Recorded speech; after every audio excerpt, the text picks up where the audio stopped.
Oh, ganito lang po ang pagbabalat niya, no? Minarkahan lang natin yung balat. Tapos, tatanggalin na lang natin siya ng ganyan. Ganyan lang po siya kabilis. Oh. Yan ang aking natutunan ng aking pagkabata. Doon sa Bicol, turo ng aking lolo't lola. Ayan, oh. Diba? Ganda. Bilis lang, ano? Pero magagawa nyo lang po yan pag sariwa yung kamuting kahoy. Pagka hindi na bagong kuha yung kamuting kahoy sa lupa, medyo makunat na rin kasi nag-dry na. Ito kasi madaling tanggalin dahil hindi pa siya dry. May moisture pa siya. Alam. Gilingin na natin yung kamuting kahoy. Oh, ayan oh, yung aking binalatang kanina tapos hiniwa-hiwa ko ng ganyang size lang para madaling gilingin. Ilagyan ko ng gata para hindi mahirapan yung ating blender. Ito na, oh. Yan. Nagiling na natin siya.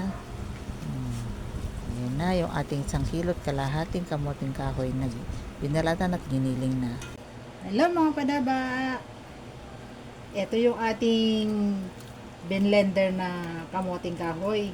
Gagawa tayo ngayon ng kalamay na kasaba. Ayan, kalamay na kamuting kahoy ang ating gagawin ngayon. Ito yung ating binlender. Lagay ko dito sa kawali. Ito yung kawali pinaglutuan ko ng latik kaya may mga ganyan-ganyan. Di ko na inalis kasi nandyan yung lasa ng latik eh. Para sumama lang dito. Masarap din naman yun. Total maglalagay din naman tayo ng latik mamaya pagkatapos natin maluto ito. Lagay natin lahat yan. 1 kilong kamuting kahoy ito. Ating binlender lang para hindi tayo masyadong mahirapan sa pagagadyad kasi medyo mahirap-hirap din ng pagagadyad eh. Yan. Lagay tayo ng condensed milk. Lagyan natin siya ng condensed milk para masarap.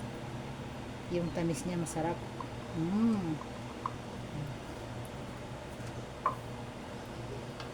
Ito, gawin natin gamitin kong ano para maganda yung kulay ng ating kalamay.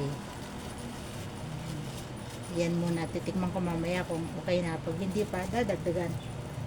Huwag lang sumobra. Lagay ko na yung gata. Yan. 2 cups na gata. Ito yung unang piga. Kakang gata. Nakasubok na ba kayo magluto ng ganito mga padaba? Sarap ito eh. Kalamay. Tayo ngayon ay magkakalamay. Maglagay tayo ng evaporated milk para lalong sumarap. Lagyan na natin lahat. Total, sa 1 kilo naman yan eh. Ayan. Balanse, lagyan natin ng konting asin. Ayan. Para hindi nakakaumay ang tamis. Haluin natin na muna. Mix natin. Tsagain lang natin ang paghahalo nito. Kasi ito, once na hinalo mo na, dire-diretso. Walang tigilan yan. Tsatsaga ka lang talaga. Pero masarap naman siya. Worth it naman yung pagod mo. Halo tayo ng halo para maayos ang ating luto. Ito, nag-uumpisa na po siyang lumapot. Oh. Mabilis lang. Wala pang 5 minutes. Ubo-ubo na. Huwag lang natin titigilan ng halo para hindi siya masunog sa ilalim. Yan. Tiyaga lang talaga. Yan talaga pag masarap ang pagkain. Pag tiyatsagaan mong gawin. Para makakain ka ng gusto mo. Diba?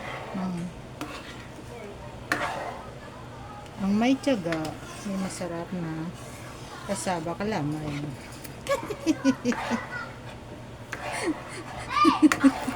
Pag walang tiyaga, edi wala. Haluin natin. Kumukunat na siya, oh. Ganda na. Tinikman ko, ang sarap na rin. Sakto lang yung tamis. Ito na. Luto na. Oh. Makunat na, oh. Oh. Kunat na, oh. Oh.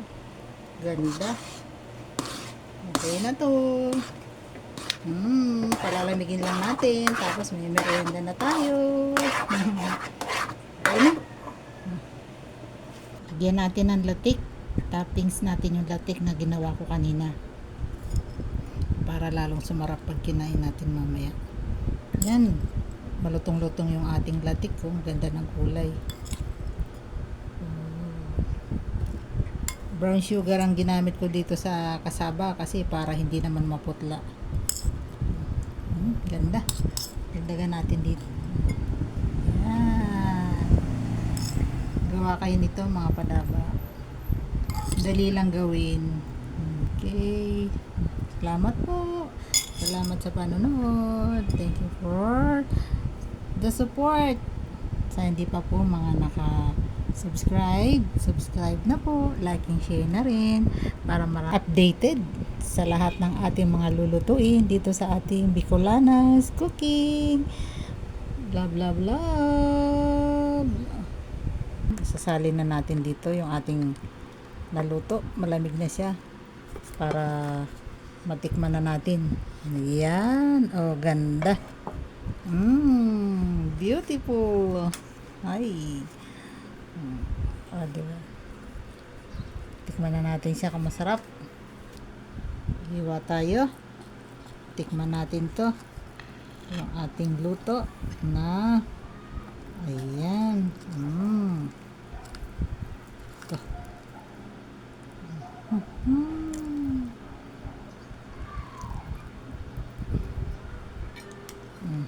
Ito na, oh. Yan ang ating kasaba kalamay. Kain na tayo. Ito yung ating kalamay na kamuting kahoy. Tikman na natin. Tara, kain po tayo.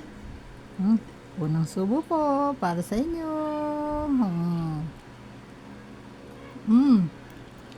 Ay, ang sarap.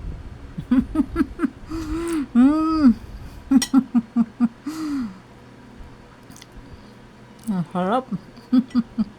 Ang sarap po. Bagay na bagay dito sa ating kape. Ang sarap po yung kamuting kahoy na kalamay. Kain tayo. Salamat po. Salamat sa inyong panonood. Love, love, love. Bye-bye.